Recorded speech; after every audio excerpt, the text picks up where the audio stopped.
সম্মানিত দর্শক, আসসালামু আলাইকুম। কেমন আছেন সবাই?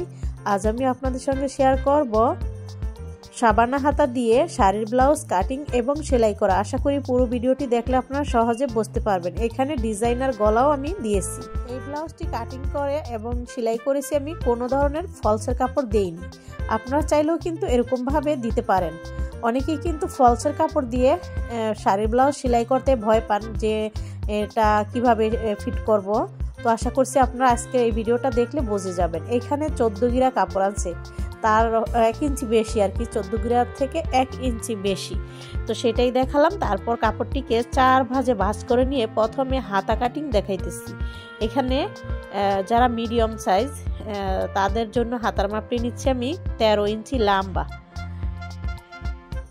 13 ইঞ্চি লম্বা নিয়ে সোজা একটি মার্ক করে দিচ্ছি। তারপর হচ্ছে এখান থেকে আবার নিচের দিকে 3 ইঞ্চিতে একটি মার্ক করে দিব। এটা হচ্ছে ডাল, হাতার যে রাউন্ডের ডাল হবে সেটা। এখানে নিয়েছি চওড়া 7 ইঞ্চি, আরও 1 ইঞ্চি বাড়িয়ে এক্সট্রা নিয়েছি। তো 8 ইঞ্চি নিয়ে এভাবে রাউন্ডিং দিয়ে দিলাম, হাতার আরমহলের রাউন্ডটি দিয়ে। তারপর হচ্ছে মুখের জন্য নিচ্ছি 6 ইঞ্চি। এরপর আরও 1/2 ইঞ্চি বাড়িয়ে এইভাবে দাগটিকে মিলিয়ে নিতে হবে। এখানে কাপড়ের পরিমাণটা 14 গিরা, তারপরও কিন্তু সাবানা হাতা দিয়ে তৈরি করতেছে, এই কারণে যেহেতু শাড়ির একটু পানা বেশি আছে এই জন্য। আর নয়তো কিন্তু 1 গজের বা 1 গজ কাপড় লাগবে, এর কম হবে না। কাপড়ের পানার উপর নির্ভর করে আর কি। তো এই হাতার এখানে যদি জয়েন দেওয়া লাগে আমি সেলাই করার সময় দিয়ে নিব। যদি দেই তাহলে আপনাদের দেখাবো, আবার নাও লাগতে পারে, যাই হোক সেটা পরে দেখাবো। তো এখন হচ্ছে আমি কাপড়টি কেটে সমান করে নিয়েছি। তো হাতা তো কেটে নিলাম, ঠিক আছে, দোনো হাতা কেটে নেওয়া হয়ে গেছে। এখন কাপড়টিকে 2 ভাঁজে ভাঁজ করে নিয়ে তারপর হচ্ছে পিছনের পার্ট কাটিং করব। আর এই যে পার্টটা, এটা কিন্তু পিছনের থাকবে, দেখতে ভালো লাগবে।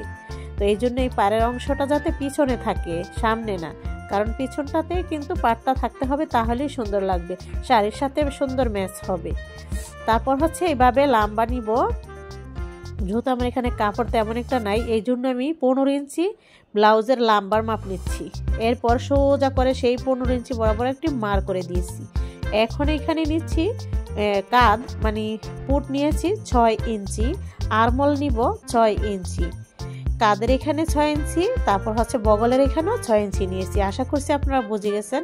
তারপর হচ্ছে এখানে বডির যে মাপ সেটা নিয়েছি 40, বডির জন্য 10 ইঞ্চি নিয়ে আরও 1 ইঞ্চি এক্সট্রা নিয়ে এইভাবে একটি মার্জিন টেনে এখন আমি আরমলের রাউন্ডটি মিলিয়ে দিচ্ছি সেই বডির যে মাপ নিয়েছি সেখানে।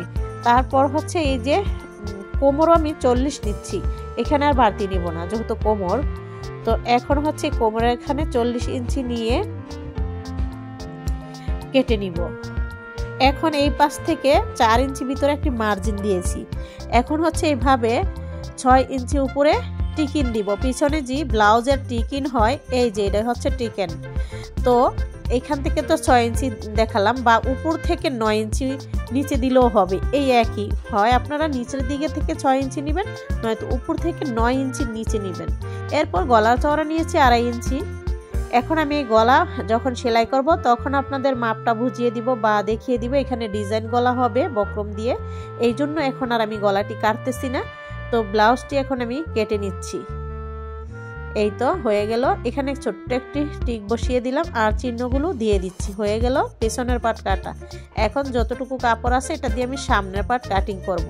তো এখানে হচ্ছে একদম কাপড়ের সমান সমান হয়েছে। তো এই যে এখানটাতে 1 ইঞ্চি বাড়তির প্রয়োজন, তো এই জন্য 2 পাশে খেয়াল করে দেখুন আপনারা, আমি দোনো পাশে কিন্তু 1 ইঞ্চি পরিমাণে বাড়তি রেখেছি। কারণ হচ্ছে এটা হচ্ছে সামনের পার্ট হবে, তো টিকেন হবে, এই জন্য নিচে বা পাশে দুই দিকে আপনারা বাড়তি নেবেন। আর এই যে এটা হচ্ছে 1 ইঞ্চি বা 1.5 ইঞ্চির মতো তালপাট কেটে নিলাম।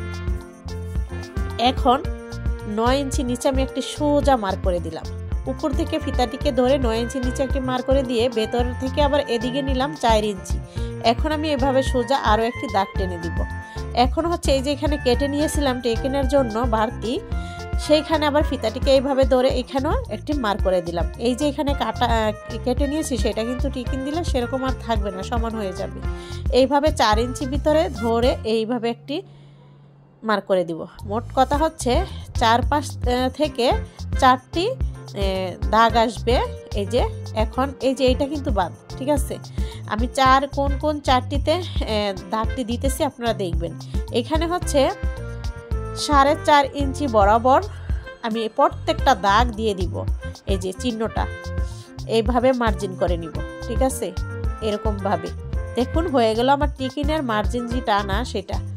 এইভাবে সহজ, এই জন্য আপনাদের আমি এইভাবে বোঝালাম। আপনারা প্রথম যে নিচ থেকে যে সোজা টিকেনটা সেটা দিবেন 6 ইঞ্চি, তাহলে অন্যগুলোর যে আন্দাজ হাতের আন্দাজই সেটা চলে আসবে। আশা করছি বুঝতে পারছেন টিকেনের ব্যাপারটা। না বুঝলে রিপিট করে দেখবেন আমি কিভাবে দিয়েছি, আপনারা সেম ভাবে দিবেন, ইনশাল্লাহ আপনাদের কোনো সমস্যা হবে না। তারপর গলার জন্য আমি এখানে বক্রম নিয়ে এটাকে 2 ভাঁজে ভাঁজ দিয়ে 2.5 ইঞ্চি নিয়েছি। আর এখন নিব 8 ইঞ্চি। এটা কিন্তু পেছনের গলা। এই যে এরকম ভাবে গোল করে দাগ দিয়ে একটুখানি রাউন্ড দিয়ে দিচ্ছি ডিজাইনের জন্য। এই যে মার দিয়েছি তার চাইতে একটু রাউন্ডটা এইভাবে একটু রাউন্ড করে দিয়ে তারপর হচ্ছে এইভাবে কেটে নিচ্ছি, তাহলে কিন্তু একটি সুন্দর রাউন্ড ডিজাইন হয়ে যাবে। একটি পিন আপ আমি আটকে নিয়েছি, নড়ে যায় এই জন্য। এখন দেখুন কত সুন্দর হয়েছে গলাটি। গোল গলার মাপ নিয়ে একটু ডিপ করে কেটে নিলেই কিন্তু হয়ে যাবে। তারপর পেছনে সামনের গলা হচ্ছে চওড়া 2.5 ইঞ্চি নিয়ে গোল করে কেটে নিয়েছি। আর এখন হচ্ছে পেছনের গলাটি আমি একটি কাপড়ের সাথে এইভাবে পিন আপ করে আটকে নিব, তারপর হচ্ছে সেলাই করে নিব। এই তো আমি এখন এটাকে সেলাই দিয়ে এই কাপড়ের সাথে আটকিয়ে নিচ্ছি। পিনটা আমি খুলে সেলাইটা দিলাম। তারপর হচ্ছে বাহিরের যে কাপড় আসছে বাড়তি সেটাকে কিছুটা রেখে কেটে নিতে হবে। আবার ভিতরের সাইডও আমি কিছুটা রেখে কেটে নিয়েছি। এখন একটি সেলাই এইভাবে দিয়ে দিলেই হবে। তারপর হচ্ছে এই সেলাইটি দেওয়ার পর আমি দোনোটি গলা এইভাবে রেডি করে নিয়েছি, ঠিক আছে। এখন হচ্ছে একটি ফিতা সেলাই করে নিব। যেহেতু আমার এখানে কাপড় কম, তো এই যে এখানে একটি এরকম কাপড় ছিল সোজা, সেই সোজা কাপড়টা দিয়ে দেখুন আমি কত সুন্দর ফিতা তৈরি করে ফেলি। অনেকে কিন্তু কাপড় তেসরা করে কাটে, আমিও কাটি ফিতা তৈরি করার জন্য। সেটা কাপড় থাকলে আর না থাকলে কি করবেন, এই খাড়া কাপড়টা দিয়ে কিভাবে চিকন ফিতা তৈরি করা যায় সেটাই দেখালাম। দেখুন এখন মাঝখানে কেটে নিলে 2টি ফিতা রেডি। তারপর হচ্ছে এইভাবে কাপড় নিয়ে একটু রাউন্ড করে কেটে দিতে হবে। তারপর হচ্ছে এইভাবে ধরে সেলাইটি দিয়ে ফুল তৈরি করে নিতে হবে। তবে এই ফুলের ভিডিওটা আমি আপনাদের পরে দিব, আপনারা চাইলে সেখান থেকেও দেখে নিতে পারবেন, শর্ট ভিডিওতে থাকবে। আশা করছি আপনারা বুঝতে পারছেন যে ফুলটা কিভাবে সেলাই করতে হয়। একদমই সহজ, সোজা একটি সেলাই দিলেই হয়ে গেল, ব্যাস। তো হয়ে গেল এরকমভাবে 2টি ফুল তৈরি করা। আশা করছি আপনাদের কাছে এই ফুলের ডিজাইনটি ভালো লেগেছে। পিছনে বাঁধার জন্য আপনারা চাইলে আরও বেশি করেও দিতে পারেন, ঠিক আছে। এখন আমি এখানে একটি চিহ্ন করে নিলাম এই পাশে, যাতে এই টিকেনটা দেওয়া যায়। প্রথমে আমি এই টিকেনটা দিয়ে দিলাম এখানে এইভাবে। এই যে হয়ে গেল আমার টিকেন দেওয়া। তারপর হচ্ছে আবার আমি এই পাশে যেহেতু আমার চিহ্ন দেওয়া নাই, মানে মার্ক করা নাই, তো আমি যে কেচির মাথা দিয়ে খোঁচা মেরে চিহ্ন করে নিয়েছিলাম সেই আন্দাজেই সেলাইটা দিয়ে দিলাম। আশা করছি বুঝতে পারছেন। আপনারা চক দিয়ে টেনে সেলাই চিহ্নটি ঠিক করে নিতে পারেন।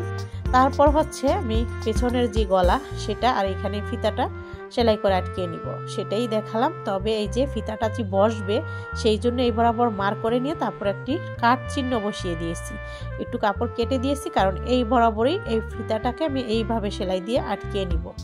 তারপর হচ্ছে এটাকে ভাঁজ করলে ঠিক হয়ে যাবে। তো দেখতে থাকুন।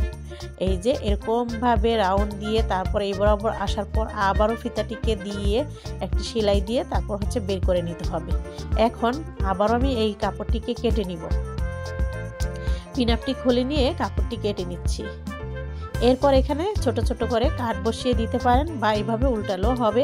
তো যাই হোক, এখন এটাকে উল্টা করে নিয়ে এরপর হাত দিয়ে বা আয়রন দিয়ে ডলা দিতে পারেন। আমি আয়রন দিয়ে একটি ঢলা মেরে দিয়েছি, কত সুন্দর ফিনিশিং এসে গেছে, দেখছেন তো। এখন এখানে আপনারা সুই সুতা দিয়ে সেলাই করতে পারেন। আমি এখানে দেখুন কিভাবে সেলাই করি, সুই সুতা দিয়ে কোনো সেলাই করতেছি না, মেশিন দিয়ে সেলাইটি দিয়ে দিচ্ছি। এতে করে আমার অনেক সহজ হলো। আর সুই সুতা দিলেও আপনারা দিতে পারেন, সেটার ব্যাপার আলাদা, হাতের কাজের ফিনিশিংয়ের ব্যাপারই আলাদা থাকে। তো দেখুন সেটা আরও সুন্দর হবে। তো যাই হোক, হাতের সময় না থাকলে এভাবে মেশিন দিয়ে দিল, কোনো সমস্যা নেই। তারপর টিকিনের চিহ্নটা আমি এক সাইডে দিয়ে আপনাদের দেখিয়েছিলাম, সেটাকে ডাবল করে দিয়েছি। এখন দোনো পাশে সেই চিহ্নটা উঠে গেছে। তারপর সোজা টিকিনটা দিয়ে দিলাম মাঝখানেরটা, তারপর হচ্ছে এই যে নিচেরটা দিয়ে দিলাম, এখন এই পাশেরটা দিচ্ছি। আর মাঝখানের টিকিনটা দোনোটা একসাথে কিন্তু হয়ে গেছে, এই পাশের আর ওই পাশের। তো যাই হোক, আশা করছি আপনারা বুঝতে পারছেন। যদি না বোঝেন এখানে আপনারা রিপিট করবেন, তাহলেই বুঝতে পারবেন। রিপিট করে একবার না বুঝলে বারবার দেখবেন, ইনশাল্লাহ বুঝে যাবেন। তারপর তো হয়ে গেল আমার টিকিন দেওয়া। এই পাশেরটি সেমভাবে টিকিনটা দিয়ে নিতে হবে। টিকিনটা যদি সুন্দর হয় ব্লাউজের ফিটিংস সুন্দর আসবে।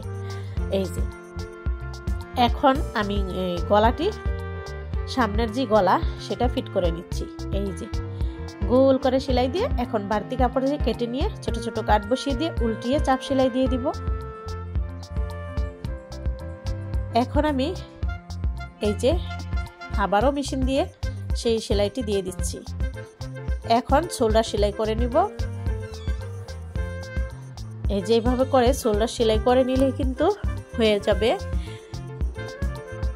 তো হয়ে গেল আমার গলার যে পিছনে ফিতা লাগানো।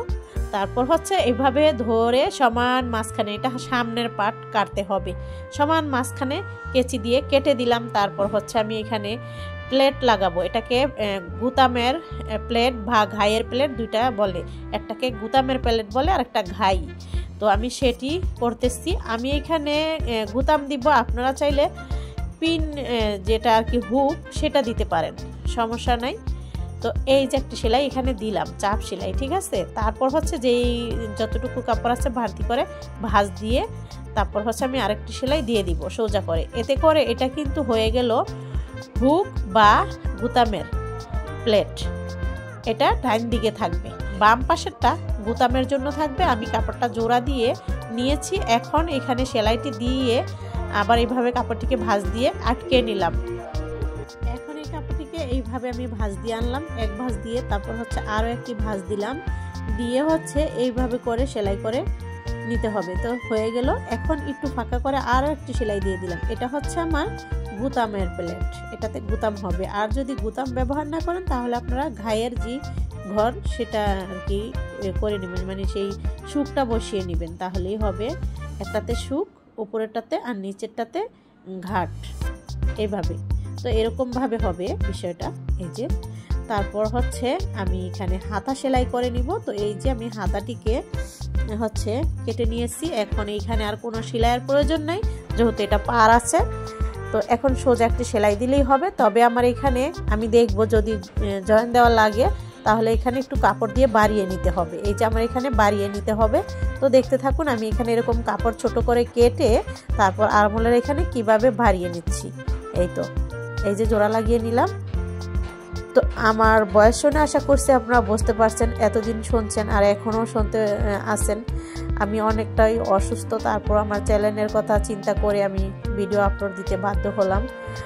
আর আপনাদের সঙ্গে ভিডিও শেয়ার না করলেও আমার ভালো লাগে না, কারণ আপনাদের সুন্দর কমেন্ট আমাকে অনেক ভিডিও বানাতে উৎসাহ জাগায়। তাই আমি চলে আসলাম অসুস্থ থাকা সত্ত্বেও ভিডিও বানানোর জন্য। তো আমি এখানে তালপাট কেটে নিচ্ছি। আমি কিন্তু ব্লাউজের তালপাটটা আরও আগেই কেটে নিয়েছি। এখন হাতার যে তালপাট সেটা কেটে নিয়ে এই যে জোড়ার এখানে এইভাবে ধরলাম, ধরে ভাঁজপিটের সাথে ভাঁজপিট ধরে এইভাবে করে সেলাই করলে কিন্তু হাতা লাগানো হয়ে যাবে। আপনারা এখানে রিপিট করে দেখবেন আমি কিভাবে এই ধরলাম আর হচ্ছে এই সেলাইটি দিচ্ছি।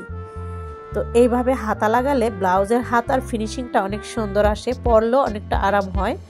তো এখানে আমি অবশ্য ওভারলক সেলাইও পরে দিব, নয়তো কি হবে সুতাগুলো উঠে যাবে। এই জন্য আমি আমার ওভারলক মেশিন আছে, আমি সেটা দিয়ে লক করে নিব। তো হয়ে গেল, দেখলেন তো কত সুন্দর করে হাতাটি লাগিয়ে নিলাম আর কতটা সুন্দর হয়েছে হাতা লাগানো। আর আর দেখুন আমি 5টা ঘাট কেটে নিয়ে সেলাই করেও নিয়েছি। আপনারা যদি এটা সেলাই করতে না জানেন, আমি আপনাদের সেরকম ভিডিও দেওয়ার চেষ্টা করব। আবার আমার চ্যানেলে ঘাই কিভাবে মোড়াতে হয় সেটার ভিডিও দেওয়া আছে, অনেক আগে দিয়েছি, ইদানিং দেওয়া হয় না, তো আপনারা সেখানে দেখে নিতে পারেন। আর যদি বলেন আমি সেটা নিয়ে আরেকটি ভিডিও বানাবো। তো দেখুন আপনারা কি ধরনের ভিডিও চান সেটা আমাকে জানাবেন, আমি এরকম ভিডিও দেওয়ার চেষ্টা করব। শাড়ির ব্লাউজের ভিডিও আমার রিকোয়েস্ট ছিল, এই জন্য আমি শাড়ির ব্লাউজটা শেয়ার করলাম। আপনাদের কাছে কেমন লাগছে অবশ্যই জানাবেন, আর আপনারা কি ধরনের ভিডিও চান সেটাও আমাকে জানাবেন। আমি ইনশাল্লাহ সেরকম ভিডিও দেওয়ার চেষ্টা করব। আশা করছি আপনাদের কাছে আজকের ভিডিওটি ভালো লেগেছে। সবাই ভালো থাকবেন। আবারও কোনো নতুন ভিডিও নিয়ে আজকের মতো এখানেই শেষ। আল্লাহ হাফেজ।